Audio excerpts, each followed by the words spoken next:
Many of you are already familiar with the integrations that Teams has with other Office 365 applications, such as Outlook, OneDrive, OneNote, etc. In today's session, I want to focus more on PowerApps. PowerApps is a development tool. It's very easy to use.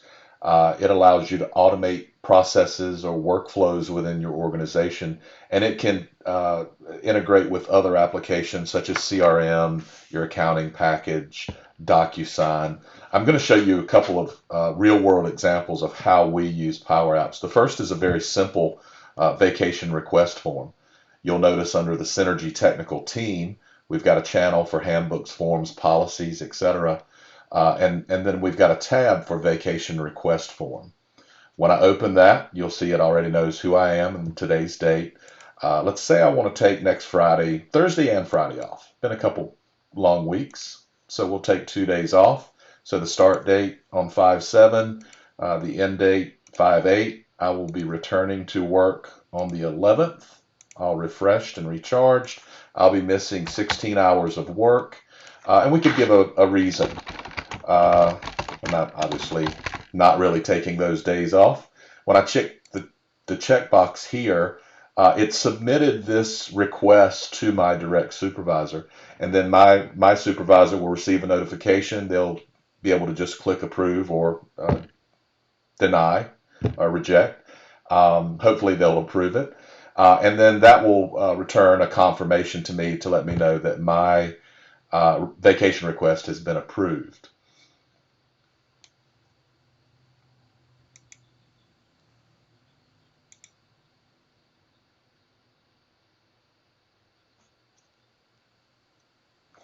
A second example of how we use Power Apps is our contract request process. This used to be a very tedious and error-prone process. It took a lot of back and forth between people. By automating this process, we've really streamlined the contract submission. So in this example, I'm just going to say this is a test contract. When I click the magnifier here, the search, it's actually looking to our CRM system.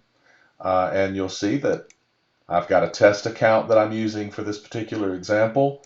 I'm going to say this is my contract. So as the account executive, it will find me in the list. Could give it a quote ID. Now when I click the magnifier for the related CRM opportunity, again, it's going back to the CRM system.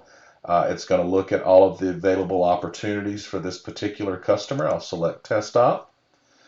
Now, based on the type of contract, we bake this into the Power App itself. In this instance, we're going to say it's a CSP master agreement. Based on this selection, it's going to have some required attachments later in the process. We would enter who would be the signer and their email address. Now, this is very important because as a part of the workflow, this is going to generate a DocuSign contract package for digital acceptance. Again, all automated. We could enter a discount percentage. We could dictate if this is going to be a monthly or an annual billing. We can attach files, and I'll just attach a file, and then I can dictate what type of file this is. Again, based on this type of contract, we are required to have an initial project schedule or product schedule and a deal worksheet. Once I've attached all of the required documents, I can hit submit, which will kick off this workflow and go through other steps within the process. Again, these are just two examples, but I'm sure your company has workflows or processes that can be automated with something like Power Apps, and we'd love to talk with you about that. Thank you so much. Stay safe and healthy.